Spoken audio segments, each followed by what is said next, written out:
Good afternoon and welcome to today's webinar, IZ Gateway Project Legal Agreements, Facilitating Secure Data Sharing for Jurisdictions Immunization Information Systems, brought to you by the Network of Public Health Law and the American Society of Law, Medicine, and Ethics.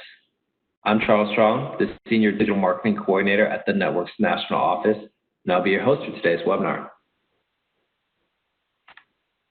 We strongly encourage attendee participation and would love to hear from you, so feel free to submit your questions at any time during this webinar by using the Q&A tab on the right-hand side of your screen. All you need to do is click on that tab, select All Panelists from the drop-down menu, and send us your question. We'll be addressing them during the Q&A session towards the end of today's event. Your moderator for today's webinar is Mary Beth Carrillo. Mary Beth is the Senior Director for Health Informatics at the American Immunization Registry Association. She has been involved with AIRA for over 15 years in a variety of roles, including co-chairing the Standards and Interoperability Steering Committee and the Education Steering Committee, and serving as AIRA's Board President.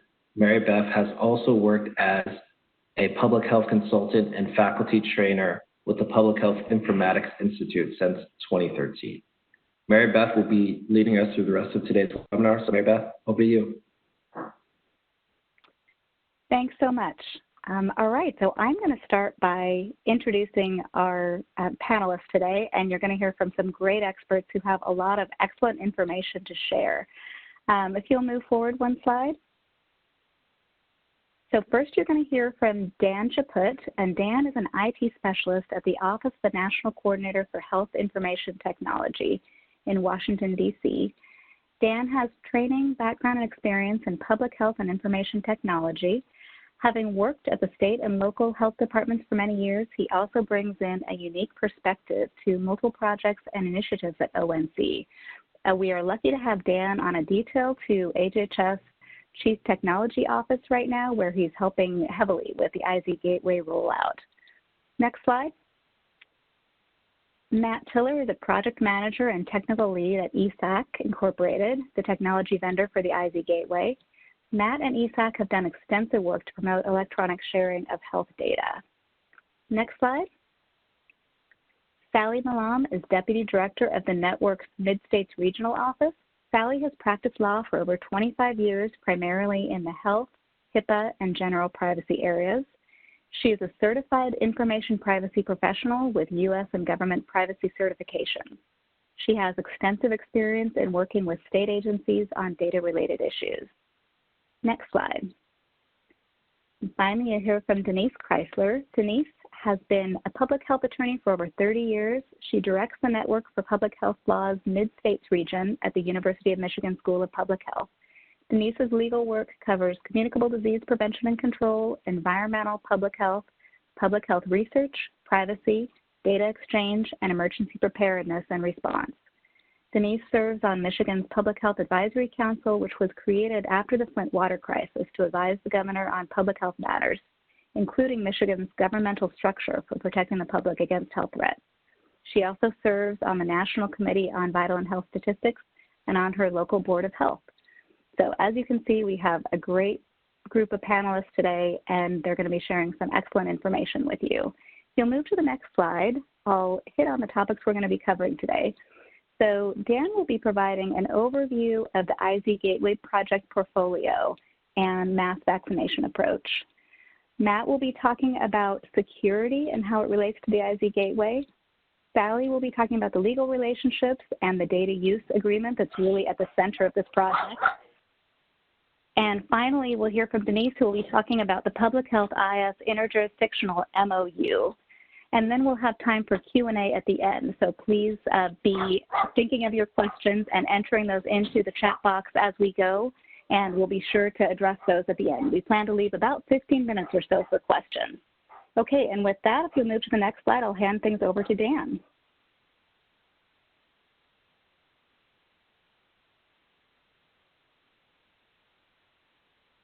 And Dan, you may need to unmute your microphone. Oh, there you go. Go ahead. Hi. A little delay there. Next slide. PIZ Gateway is a portfolio of software components. They all share a common infrastructure used for routing immunization data. The idea, of course, is to increase the availability of complete and accurate immunization record. It works across borders, jurisdictional boundaries, so the data can be shared by providers and consumers across boundaries. It allows to rapidly onboard states to prepare them for COVID-19 vaccine response, and it also enables a variety of exchange, which are better explained on the next couple of slides. Next slide, please. For COVID-19, it will be supporting mass vaccination clinics that are using particular software that's being developed for use, VAMs, enable workflows to deal with multi-dose vaccines and enable the exchange of data across country. The infrastructure, excuse me, it would be able to support the rapid onboarding of national provider organizations.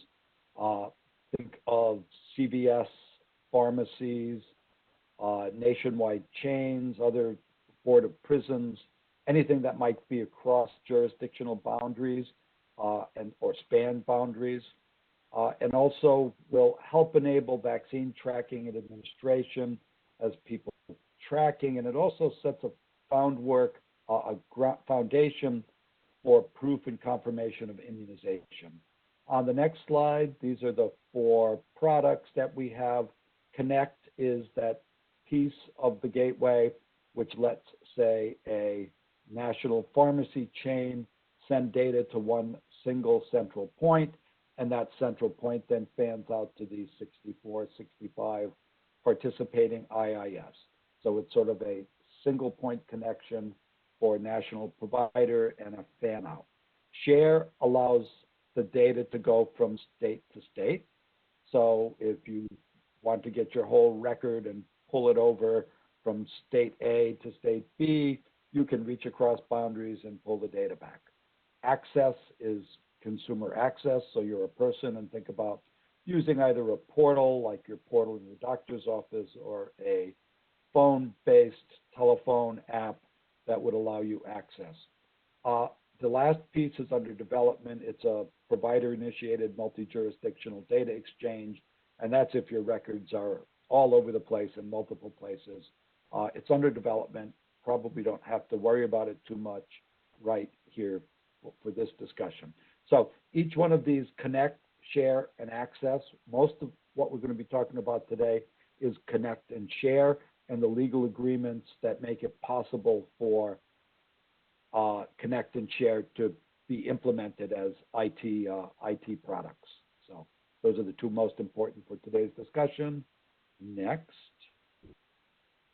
This is basically that same idea in a picture. On the right-hand side are the state provider organizations. So think hospitals, provider offices. Next to those are the IISs. They don't have to change. Nothing has to change over there on that side. Where everything we're talking about here is on the left-hand side. Again, so we'll take the large pharmacy chain at the top left.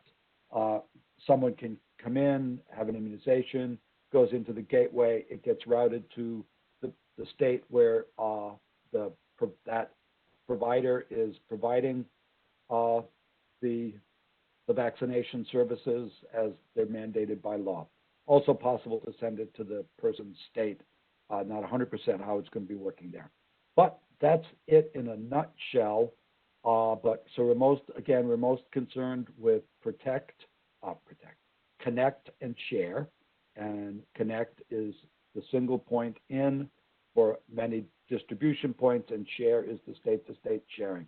I'm now going to pass it off to Matt Tiller, who's going to talk about some of the underlying security structures that keep it all secure. Matt? Thank you, Dan. We can go to the next slide. This is an image that is similar to the one Dan was just describing, except this has some more technical detail in it. Messages into the gateway and then onto a destination require two secure internet connections, and those are listed here as TLS session number 1, which has the arrows 1 and 4 in it, and TLS session number 2, which has arrows 2 and 3 in it. So to work through the message workflow, a client, here labeled as the originating provider EHR, would send a message to the gateway in the middle along arrow number 1. That provider EHR identifies itself with a certificate that is provided to it. The gateway then reads a destination ID on the incoming message to know where to send the message to. It looks up the URL for that destination ID and then sends it along arrow number 2 to the destination IIS. Both of those internet connections are secured using certificates. So it's all encrypted traffic. The response from the destination comes back along arrow 3, and then the response to the origin goes along arrow number 4. So it's all synchronous messaging through the gateway. Next slide, please. All IZ Gateway Portfolio project components are secured at the HIPAA level, leveraging APHL security and ensuring confidentiality, integrity, and availability. APHL is the organization that hosts the gateway technology. As I said before, all connections use digital certificates to ensure that only authenticated systems are allowed to connect. Outgoing connections only occur to known URLs that are configured in the gateway. That ensures data transmission goes to the appropriate recipients. It's all encrypted while in motion. And the gateway itself does not use, disclose, or decrypt immunization information in the connect, share, and access projects. So the actual HL7 message payload is not used by the gateway or modified or even really looked at. For multi-jurisdictional data exchange only, which as Dan mentioned is still under development, the IZ gateway does need to look at the HL7 message information, such as when routing a query to an additional participating IIS to get the fan-out action to query multiple IISs. Those extra IISs are identified by the sender within the message and have executed the MOU as well. So the legal framework will be extended to all participants, even in the multi-jurisdictional data exchange. And that, again, is the only one that would need to look at or interrogate or manipulate the HL7 information. It is still under development, as Dan said, so not everything is final there. I think that is my last slide. If you want to go to the next one, I will hand it off to Sally. Thank you. Thanks, Matt. Hey, everybody. Next slide, please. We're going to discuss legal relationships from the IIS perspective today. We'll begin with an overview of each trust relationship and the corresponding trust agreement. So first, there's a trust relationship between each IIS and the IZ gateway. So because APHL hosts the IZ gateway, it signs the data use agreement on behalf of the IZ gateway. So, and I know some questions came in with the registration information about whether a data use agreement is required to participate, and the answer is yes. To participate in any of the project components, the jurisdiction must sign the data use agreement with APHL. And in a little bit, we'll talk about the more about the data use agreement, but it does set out APHL's and IIS's responsibilities, but more on that in a little bit. Next slide. Most health departments are not fully covered by HIPAA, but there are a few health departments that are fully covered by HIPAA, making the IIS covered by HIPAA as well. So for those health departments, APHL offers a business associate agreement or a BAA as we're calling it. So if a jurisdiction's IAS is covered by HIPAA and needs APHL to also sign a BAA, you just need to let us know that and we will make sure that that happens. Next slide. So in addition to the trust relationship that we first talked about with the IZ Gateway, IIS also have trust relationships with provider organizations. And each jurisdiction has developed its own jurisdiction IIS-specific policy agreements, such as provider site agreements, confidentiality agreements, etc. They are unique to each jurisdiction, and they are between the IIS and the provider organizations. We are referring to those agreements as JSPAs. When you look across jurisdictions, there are any number of names and numbers of agreements are required. And so we're just going to refer to all of them as a JSPA. And provider organizations must sign the appropriate JSPAs to participate in Connect.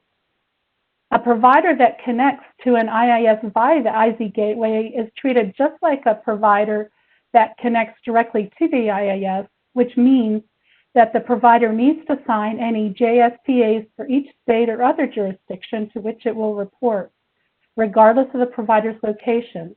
This recognizes that providers only report to the IIS where the shot is administered. Additionally, JSPAs will be required for each state or other jurisdiction from which the provider will receive vaccine history. And these are relationships that IIS already know, already have in place, and have already developed all of their own agreements. Next slide, please. So the next relationship we're going to talk about is the trust relationship among IIS. There is a memorandum of understanding between different jurisdictions, and it has been executed by a number of jurisdictions so far. Denise Chrysler will be providing more information about the MOU, but the purpose of the MOU is for jurisdictions to agree to share information with each other. Next slide. So now we're going to look at legal relationships from the standpoint of IZ Gateway project components, legal relationships, and the required agreements. We're going to put it all together, and we're going to start with Connect. So first of all, and I know you all have heard this before, but the CDC highly encourages all IIS to join IZ Gateway Connect. Participation in this project component is essential for receiving data from national providers like the Veterans Health Administration, Department of Defense, Indian Health Service, and the Federal Bureau of Prisons, from non-traditional vaccinators, and from those mass vaccination applications that will be crucial sources of information for a COVID-19 mass vaccination campaign. To join Connect, you need to have your jurisdiction sign the DUA with APHL. And you need to be ready to coordinate with us in getting provider organizations to sign your JSPA. Okay, next slide. For share, which you see on the diagram in front of you, participation is also important for receiving vaccine coverage for those that are vaccinated across jurisdictional borders. As with Connect, IIS have two trust relationships with these project components. In Share, you'll see there that there is a trust relationship with APHL, and that's referenced in the center of the diagram with those blue arrows, and you'll see that teal-colored square box with the reference DUA. And the second relationship is among the signing IIS jurisdictions, the signatories to the interjurisdictional MOU, and that is referenced by the lines on the far right side in orange and the green square box that says MOU. You'll also note that we've indicated as well that for those jurisdictions that are fully covered by HIPAA, let us know if you also need a BAA for your HIPAA compliance purposes. IAS are encouraged to begin the process of reviewing and signing the DUA and MOU to enable share. Next slide. So everybody always wants to know what happens in the event of a breach. APHL has committed to prompt notification to IIS in the event of a data breach. This promise is made to every IIS that connects to the IZ gateway, regardless really of what project you're in. This slide is developed to reference really all projects, all components of the IZ gateway. Next slide. So now we're going to turn our attention to the data use agreement, and we're going to walk through it at a very high level just to give you a sense of the anatomy of the data use agreement and try to answer most of the questions that we've received. So what you can see on the slide in front of you are all of the different pieces of the DUA. But before we get into that, I want to emphasize that the first thing you should do when you are beginning your review of the DUA is to make sure that it is the current 2020 DUA and not the 2015 DUA. If you have any questions or comments to the DUA, please, please, please make them within the 2020 DUA. Use your track changes feature, drop in your comments and your questions, and we will answer them for you within the document itself. It will save you lots of time if you just make sure that you're working with the 2020 DUA. So again, and now I'm going really down the slide, it is required for participation in any of the project components. The parties will be your jurisdiction and APHL, who is signing on behalf of the IZ Gateway. This DUA will last as long as this project lasts unless one of the parties terminates the agreement. So if your IAS decides at some point it needs to end its participation, there is a way to do that within the data use agreement. The data use agreement recognizes that APHL ensures compliance with standards well exceeding most state security standards. They reference the Federal Information Security Management Act and the eGov Act, which are known as FISMA, and that security standard, along with FedRAMP, are even more stringent for security than HIPAA, which is typically more stringent than state law security. So you can know that APHL is signing a trust document really holding the immunization information to some of the highest security standards out there. The DUA is also modular. You can decide which components your jurisdiction is ready to participate in. If you are only ready to participate in connect and share, then you want to make sure that you fill in all of the blanks on the DUA at the very top where you put the name of your jurisdiction and what sort of jurisdiction you are, a state, a county, a city, territory.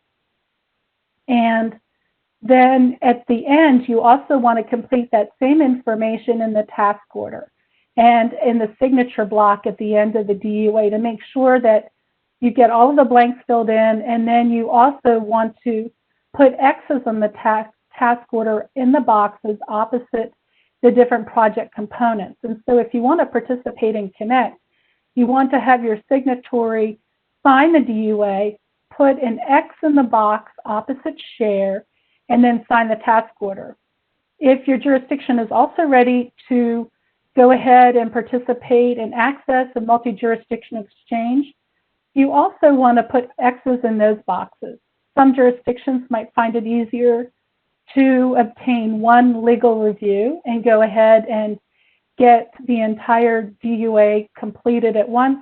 Other jurisdictions may determine that they want to take it in a more measured approach. And because the DUA is modular, you can decide what works best for your jurisdiction. Okay, next slide. This slide really is just a high-level overview of AphLs Responsibilities. As we've talked, they are hosting the entire project, and they are moving immunization information through the HL7 messages. They're accepting, routing, generating, and transforming these encrypted messages. They are creating system users and providing appropriate access based on jurisdictional requirements and based upon which of the project components your jurisdiction is participating in. Help desk support will be offered over the telephone or by email. There is strong cybersecurity as we've discussed, and we've given you information on both from a technical and operational standpoint as well as a legal standpoint. There are data access and use requirements within the data use agreement. There is required data breach notification to IIS, and if AphL uses any subcontractors, it is required to flow down the same requirements to its subs. Next slide. Jurisdictions also have responsibilities, and so an IIS needs to be an active participant in the onboarding process as it is creating the IZ gateway environment and maintaining that environment. We may need IIS to assist in testing messages, making sure that data flow is going properly. In other words, just respond to what we send you to make sure that the interoperability is all working as planned. We also make IIS responsible for complying with their own jurisdiction's requirements regarding, excuse me, individual consent. We have a link to the data use agreement on the screen here, and you'll have access to these slides so you can look at it ahead of time. It is also linked on our website where we have the webinar information, and you can download it from there as well. Next slide. And so I've reached the end of my section, and I'm going to pass the baton to Denise Chrysler. Denise? Yes, thanks a lot, Sally. Hello, everyone. Thanks for attending. Next slide, please. I'm going to be talking about the Public Health IIS Interjurisdictional Memorandum of Understanding, or the MOU. And as Sally mentioned, please focus on the July 2020. If you want to know the difference between the various versions, I'm happy to be contacted and go over that. They are all made so that they can work together. But we really need folks today to sign the July 2020, so you have the most recent URLs and everything else in the MOU itself. So in the 1990s is when IIS started being widely developed by states, some territories, some cities, and then as now, there's no national IIS. So that means that the provider, the healthcare provider that administers the vaccine, that healthcare provider reports to the IIS where the healthcare provider is located, regardless of where the individual lives. And there's a few exceptions, but that's generally how things work. So that means that if an individual or family moves receives care across borders, the IIS and the providers that need the information may not have a complete vaccination history for a child or an individual. So the MOU allows for data to flow among IIS that are signatories, and then the IZ Gateway provides an infrastructure to help route that data. Next slide, please. The origin of the MOU, it first developed in 2015 with a 6-state pilot, and at that time we had families moving from Colorado, Idaho, Michigan, and Minnesota to North Dakota to work in the oil fields. And that means they moved, their vaccine records were left behind, hard time getting children enrolled in schools, hard time knowing what vaccines children needed. And so these states, in addition, Wisconsin, along with their IIS managers and their attorneys, and ERA was mentioned, and also I'll mention the Association of State and Territorial, ASTO, the Association of State and Territorial Health Officials, joined together to develop this MOU, and so it ensures complete vaccination history where you have individuals who move between states, cross borders for care, they're vaccinated while they're traveling, or they live and receive their vaccinations in multiple states, such as military personnel and their families, college students, migrant agricultural workers and their families, snowbirds, and prisoners. It also ensures having complete vaccination history where somebody is temporarily displaced because of a disaster or emergency. This was a big deal during Katrina, to name other disasters. Next page, or next slide, please. So IIS exchange is critical, especially when you have multiple shots, a series of shots for a particular vaccine. We anticipate this is going to be the case for COVID. And in signing the MOU, it's an important piece in preparing for COVID mass vaccination efforts. First, in signing it, you and your attorney are working through your legal authority, satisfying yourself and confirming to others that you have the legal authority for immunization information exchange. It provides the rules of the road, the terms and conditions for exchanging information. So far, 17 jurisdictions have signed the MOU, and additional jurisdictions are now in the process of reviewing the MOU. ERA administers the MOU. They compile all of the signed copies and provide important services to support jurisdictions with regard to the MOU. So when you look at the MOU and hopefully sign the MOU, it's important to remember that this is an agreement that'll be between up to 64 jurisdictions. And for that reason, the terms of the agreement need to be compatible for all the signatories. And while there are a couple earlier versions, we used a lot of care in ensuring that versions are compatible. I think Sally mentioned, though, if you sign it, please sign the 2020. If you sign the 2019 or 2015, you do not need to re-sign. But if you sign the 2015, there are some obsolete provisions. So we would really like to encourage you to re-sign the 2020 agreement.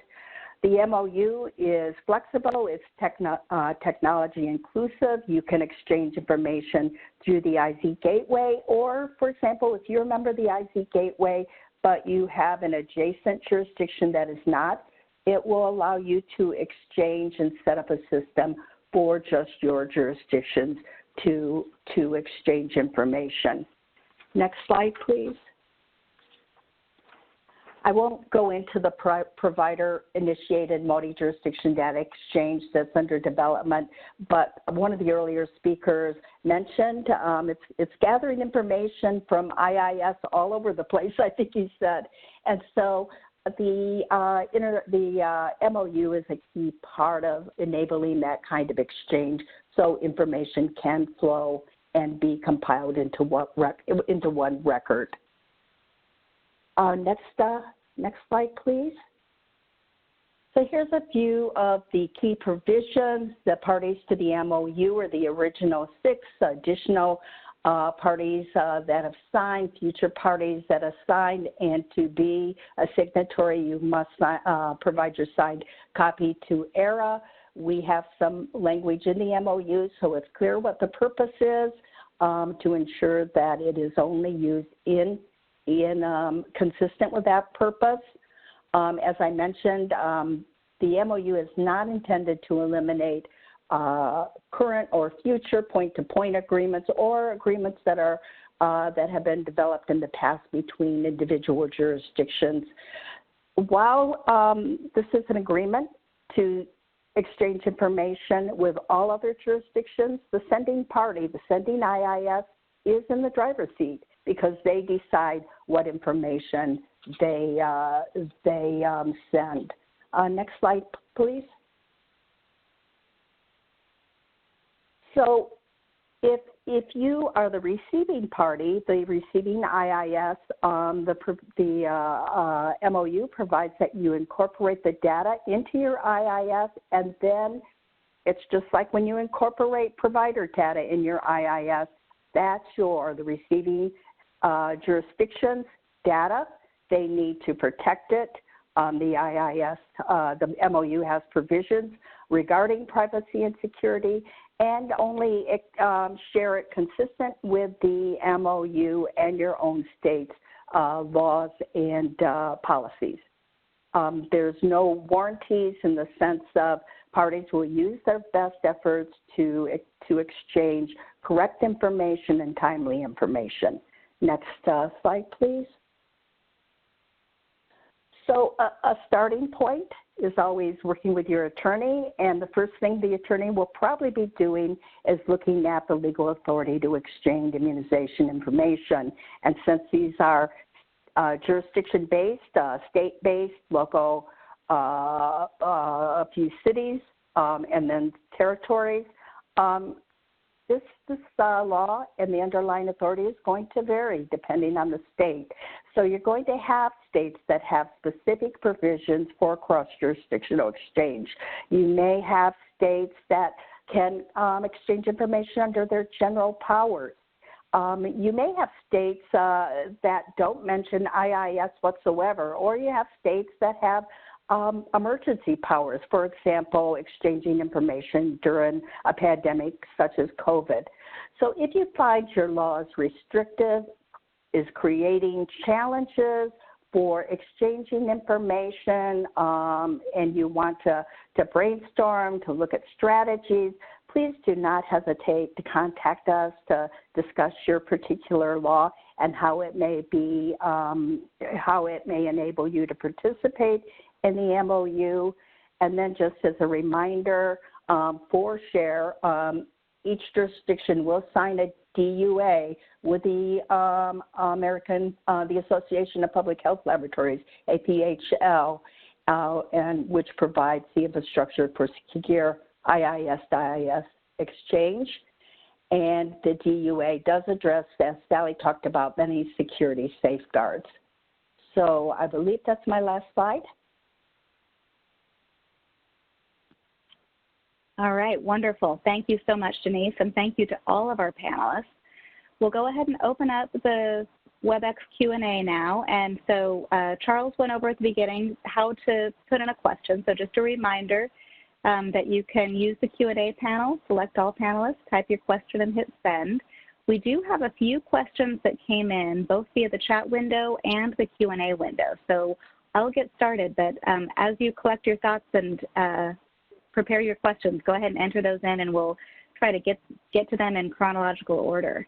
So the first question I have is really a clarification, and folks may have seen in the chat window that Michael Flynn asked a question to clarify that, Sally, your last slide said that the IZ Gateway will transform and generate messages, but in the DUA it clarifies that AIMS APHL will not disclose or decrypt the data. And so my understanding right now is that there will not be any transforms that happen at the AIMS APHL/IZ Gateway level. It will simply, it's an intelligent router. It will not open that message, but will route that all the way through. So Sally, and I guess starting with Sally, can you just affirm that transforms won't actually happen at the IZ Gateway level? Sure. Now, with the DUA itself, the body of the DUA applies to connect. And the only time that you see that the message is actually opened is for the new project component provider-initiated multi-jurisdictional data exchange. And that information is actually within the task order. And it indicates that messages will be opened for that project component alone so that the messages can be consolidated and return one message to the provider.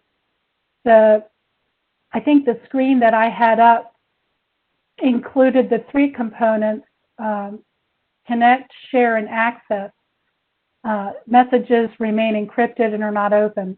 But with this last component, the provider-initiated multi-jurisdictional data exchange, the message has to be decrypted, opened, transformed, and sent out to the appropriate jurisdiction, and then consolidated on behalf of the home IIS jurisdiction, and then sent and returned as a response to the jurisdiction, to the provider who made the query.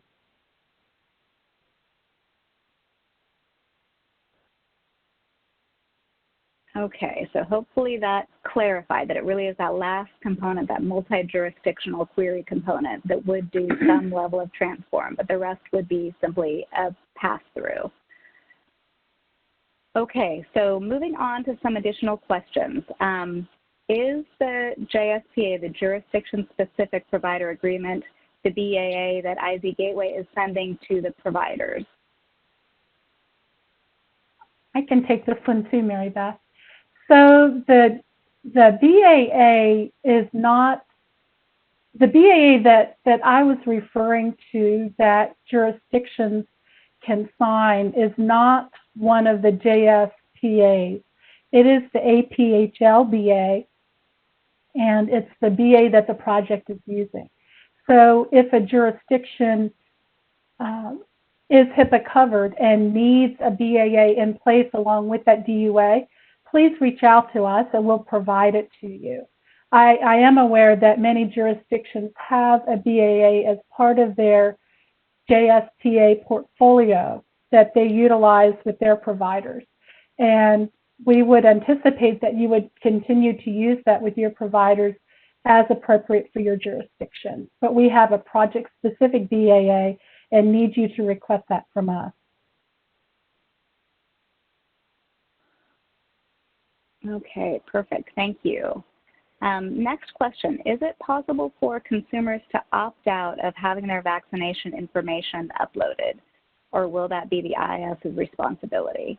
I can take a first pass at this, and then I'll open it up to other panelists if they want to jump in. Folks may know that ERA is playing a role with supporting onboarding for this effort. And so our goal is to provide some centralized onboarding resources to the extent we can while still staying out of any identified protected health information, but providing a centralized place to share some of the nuances that may be different from jurisdiction to jurisdiction around policy. So we will be working with some of these large providers to help them have insight into what the consent laws in a given jurisdiction may be. And so that will be a shared role between ERA and the IIS to really clarify consent laws. In terms of the gateway's role, the gateway will just route that message as appropriate. But there will be some work with providers to make sure they understand that jurisdiction's consent laws and what may be unique if that jurisdiction is an opt-in or an opt-out registry. So panelists, do you have anything to add about that, or particularly Dan from the IZ Gateway perspective?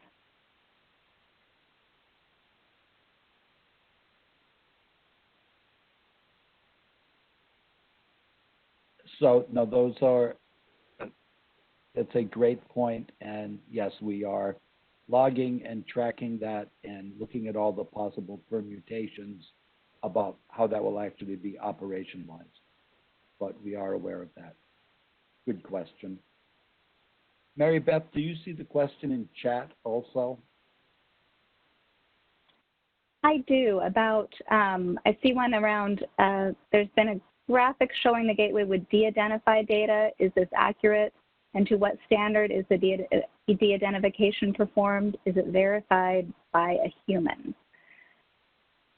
I'd be curious to know where you saw that graphic.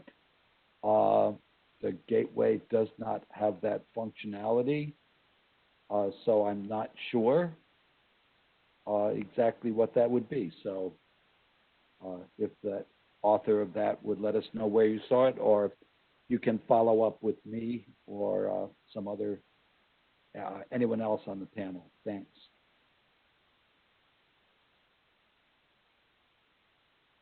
Okay, more to come on that one.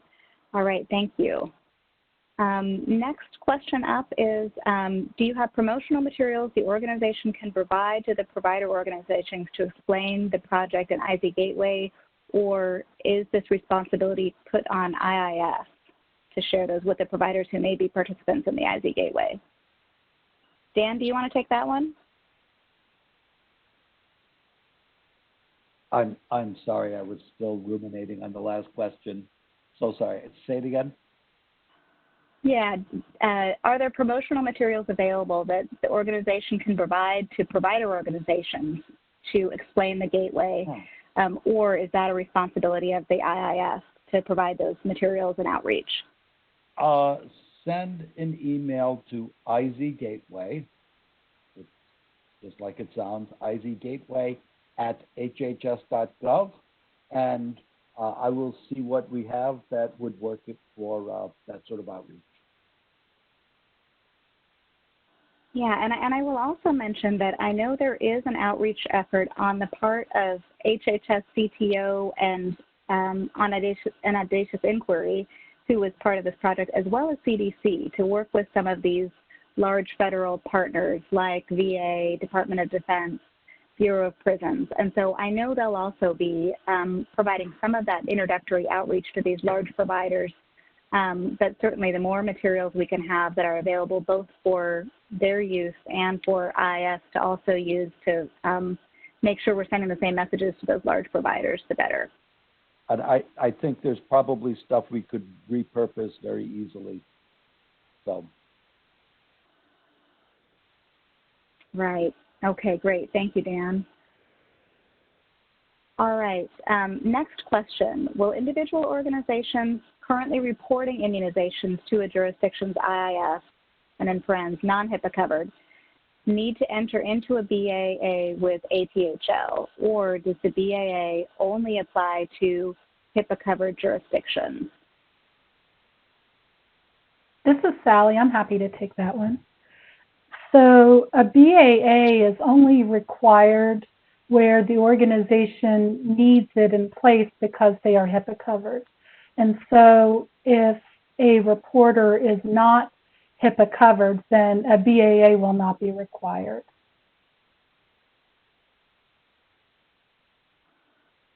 Perfect. Thank you, Sally. And I would just add to that, too, that this doesn't change any existing interfaces or relationships that IIS may already have with providers. So if a provider is already reporting to your IIS, there's nothing additional that will be needed there.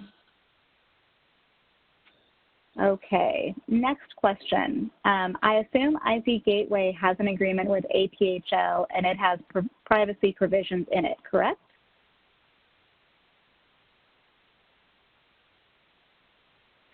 So that's an interesting question. APHL is standing in the shoes of the IZ Gateway, and so you wouldn't really have a trust agreement with yourself. So the trust agreements that are required are really all the different connection points. And so when we went through the slides at the beginning, IIS connect to vaccinators or reporters, and they also are going to be connecting to the IZ Gateway, who really is APHL from a legal standpoint.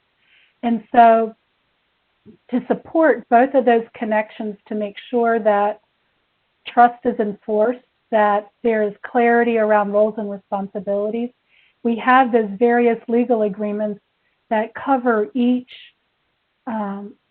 connection and an area of trust. So that's what we're using. There is no separate agreement that is between APHL and the IZ Gateway. Okay, thank you, Sally. Are there any agreements required? Oh, sorry. Go ahead, Dan. I'll just follow up with that the IZ Gateway, there is no like izgateway.com or .org. It's not an entity. It is just software that's been built, and it's hosted by APHL. It was written and is supported by ESAC, who Matt works for, but the gateway itself has no entity in and of itself behind it, so with which you could make a contract. So you may continue. Okay, thank you, Dan. All right, next question. Are there any agreements required between the IIS and provider? And Sally, stop me if I'm wrong, but I think you covered this around the jurisdiction-specific policy agreements. So that's what would govern the relationship between the IIS and the provider organization, right? That's exactly right. We're not requiring any additional requirements. We just are asking that the jurisdiction maintain and keep in place those agreements that it has determined are appropriate. Perfect, thank you. The next question, since it is a pass-through, who is the owner of the immunization data? This is Denise. Let me see, since this is a key issue with SHARE, if I can address this. So when I think about ownership, I really think about who controls data, who is responsible for protecting or redisclosure of data, and who is accountable if something happens. Because data can be shared and used, controlled, et cetera, by multiple parties. So when data goes from, say, the sending IIS, it goes through the IZ Gateway or the APHL AIMS platform to the receiving IIS. The sending one obviously controls, is responsible for the data. When it originates, then the IZ Gateway is, and then when the receiving jurisdiction receives the data, they are responsible for the data. And then its redisclosure, for example, to providers in its state that are subject to terms that are required of all providers. I hope that was the question. I think it is, and in fact, I think that ties in with the next question too, Denise, and I want to just make sure that this piece is crystal clear. So the next question addresses the same idea of ownership. Many states' laws require the recipient of the protected health information be tied to the state law permitting the sharing. The nature of the MOU would frustrate this requirement. How is this addressed? Sure. This is actually the key issue that was came to light in the 2015 agreement. We wanted to make sure that any sending jurisdiction could participate in the MOU, and we realized that there are some, hopefully very few, but some jurisdictions that have provisions in law that basically the sending jurisdiction controls what happens to the data after it goes elsewhere, and that creates a real challenge when you're trying to build a 64-party agreement. And so that's why we have the provisions, just like if you receive information from a healthcare provider. You incorporate that. You're not in your IIS. You treat it in accordance with your own laws. We saw no way that a receiving IIS could track every jurisdiction from which it received data and then could treat that data in accordance with whatever conditions the sending jurisdiction has. That said, if you find a challenge in your law for this reason, please talk to us, because in talking through some of the issues, looking at the DUA and the MOU and how they work together, it may be possible to find a solution. Great. Thank you very much, Denise.